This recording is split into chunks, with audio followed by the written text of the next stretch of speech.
Thank you so much, Odds, for that ancestral blessing. It is so apropos to what I want to share today.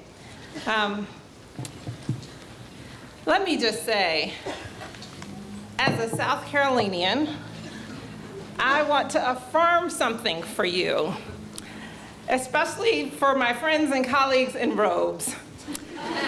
It is hot. Today it is hot. But nevertheless, what a beautiful and remarkable day it is.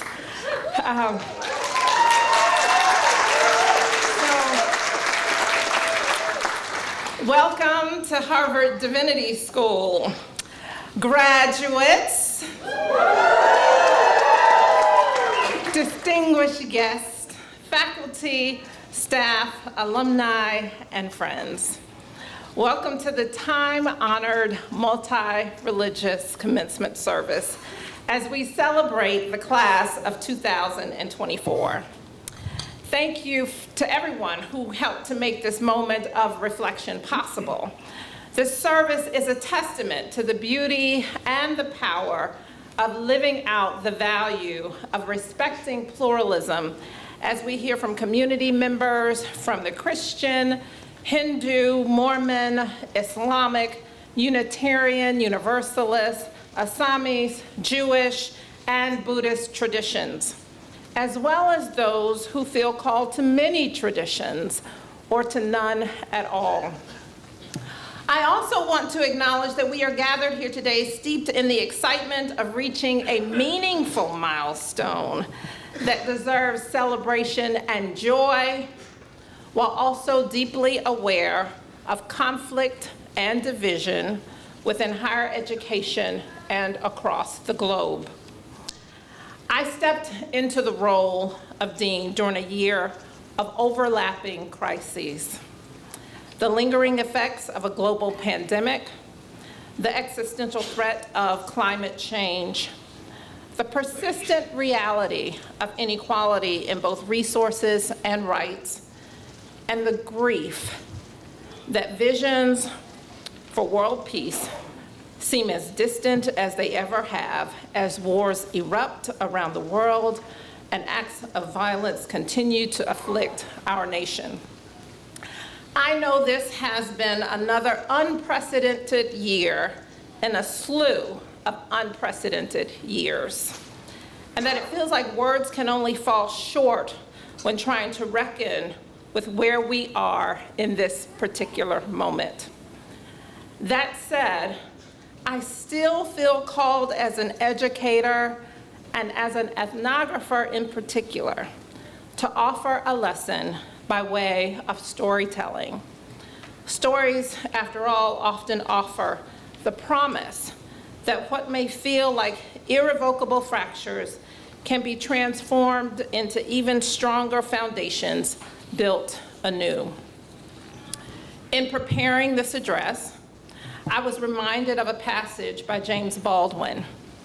In his 1964 collaboration with Richard Avedon, his high school classmate and longtime friend, entitled Nothing Personal, the two work with images and text in order to examine the formation of identity and the bonds that both underlie and undermine human connection. The collection has been described as both a eulogy and a declaration of will. Baldwin's passage reads, "The longer I live, the more deeply I learn that love, whether we call it friendship or family or romance, is the work of mirroring and magnifying each other's light. Gentle work, steadfast work, life-saving work in those moments when life and shame and sorrow occlude our own light from our view. But there is still a clear-eyed, loving person to beam it back. In our best moments, we are that person for another." I am here to tell you that in the midst of despair, a declaration of will to mirror and to magnify each other's light is the gentle, steadfast, and life-saving work needed now more than ever. And I speak, quite honestly, from experience. I am here today because my life, in a circuitous way, has been mirrored back to me, thanks to my ancestors, my parents, grandparents, great-grandparents, who time and time again faced difficulties and challenges that served to degrade their humanity. And yet their trials, as well as their triumphs, mirror to me both persistence and possibility, both theirs and my own. They mirror back the hope born of education and beloved community, the kind of hope and promise that our faith traditions teach, the type of hope and promise that you must nurture and protect for future generations. In one of my favorite works by anthropologist Zora Neale Hurston, entitled Barracoon, she recounts her interview with a formerly enslaved person named Kasalo. He's understood to be the last known living enslaved person in the United States. She interviews him in the early 1900s after he was brought over through an illegal importation of Africans that took place in the late 1860s. As a part of her ethnographic research, she goes south to interview him so that she can get to know him and his story. But Kasalo says to her when she asks him about himself, she writes, "He gave me a look full of scornful pity and asked, 'Where is the house where the mouse is the leader?' I can't tell you about the son before I tell you about the father. I can't tell you about the man who is the father until I tell you about the man who is the father of him." In other words, if you want to know me, you really have to know my parents, my foreparents. And I believe this is true for all of us. To know any of us is to know our ancestors. To know me is to know my parents. I am a mirrored reflection of them and their values, and their lives mirror back to me hope and possibility. My father grew up sharecropping in the South Carolina heat. Hard labor made even harder in the Jim Crow South. But like countless African Americans of his generation, he did not let the meanness of the world harden him. Even when his home was literally destroyed by the government, completely removed from its foundations so that they could build Savannah River Plant, he kept his sights on a better future. As he tells the story, he and his sister walked home from school, and he looked at his sister at a point when they should have been able to see their house. And he says to his sister, "Mary, I don't see the house." She says, "The house has to be there." He says, "No, I don't see the house." They ran towards the place where their home was supposed to be, but when they got there, all they saw were their belongings tossed on the side of the road. Aided by a friend, their family moved into a burnt-out shack where they would reside until they could find a new home. My father only shared this story with me when I was working on a documentary to celebrate his 75th birthday.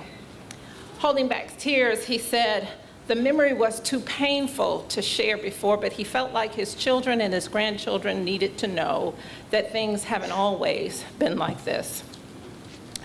Like my mother, whose documentary I'll be working on soon, my father was always smart and ambitious. He wanted to go to college, but he didn't have the money. Blessedly, he did have a strong church community that helped him make the dream of a college education come true. It was a Baptist minister who introduced my father to Dr. O.R. Rubin, then president of Morris College, a small historically black college in my hometown of Sumter, South Carolina. Dr. Rubin allowed my father to attend Morris for his 4-year degree and allowed him to pay for it by serving as his driver. After my dad graduated Morris, Dr. Rubin sent him off to Atlanta University to earn a master's degree in business administration. Dr. Rubin saw potential in my dad, and he wanted him to come back as the business manager for the college after completing his graduate degree. I tell you this story because my parents' story sits heavy on my heart. From them, I have learned trial, travail, and triumph. Some of you may already know that I lost both of my parents this school year. A loss that has caused waves of grief that nearly consumed me as I was beginning this new chapter of my life as dean.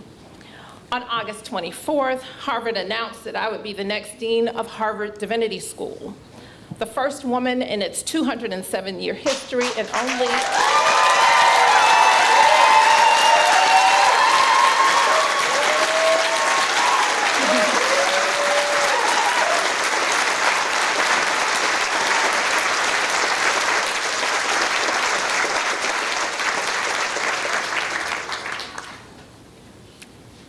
only the second African American. It is an honor that I hold dearly.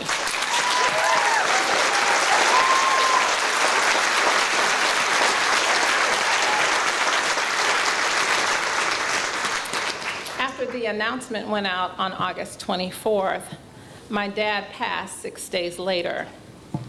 Then in January, after a welcome reception here that was just full of joy and celebration that my mother was able to attend and really enjoy, she went home that evening to my sister's house and went to sleep and simply did not wake up the next morning.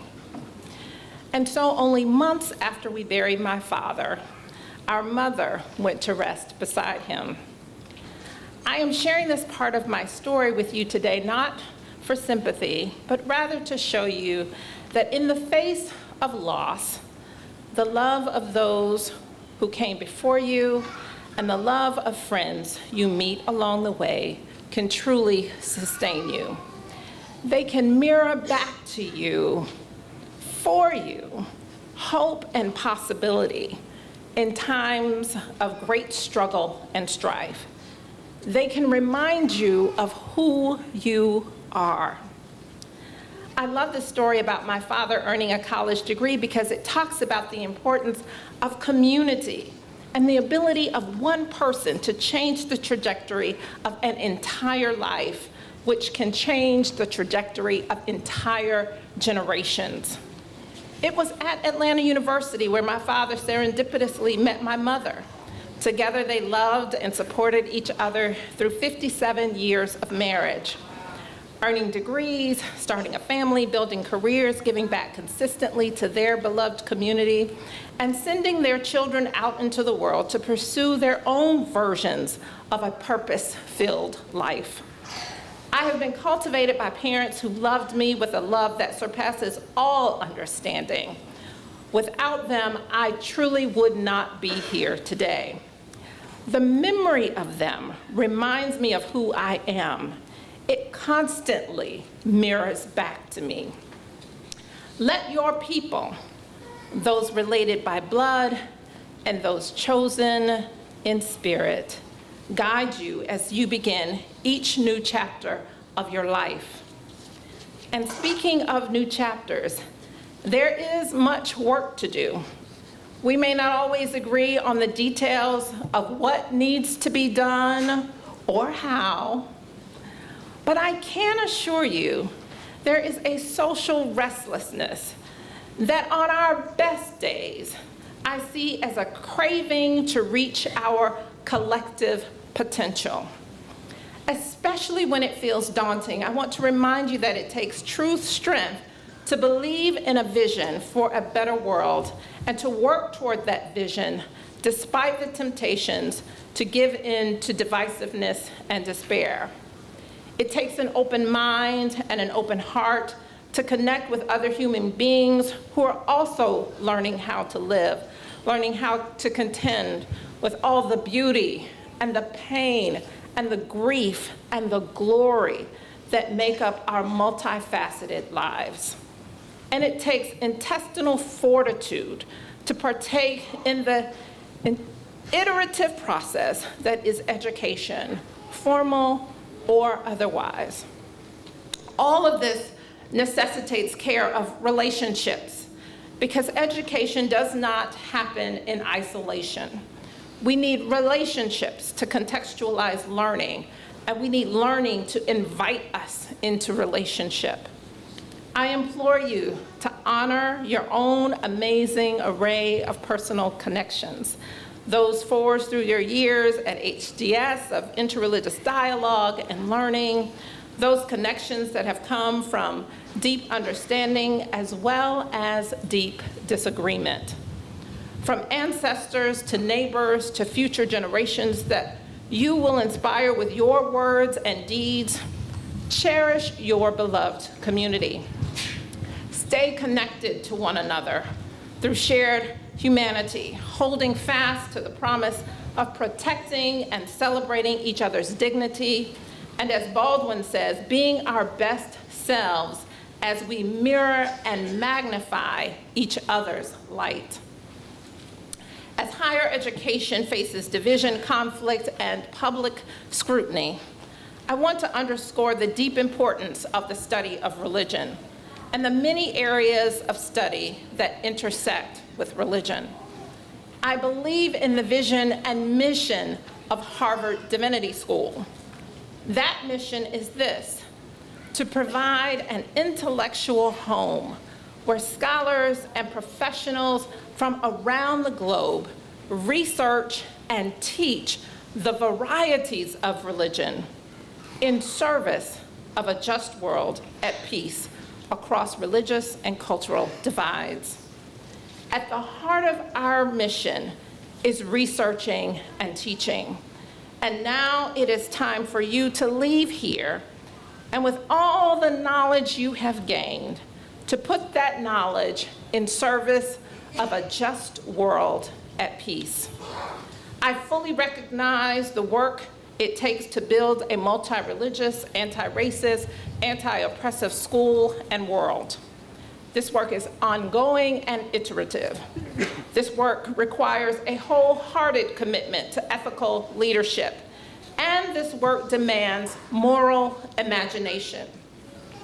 As you become alumni of HDS, I ask that you take the school's vision, its mission, and the responsibilities of upholding such aspirations with you wherever your journey may lead.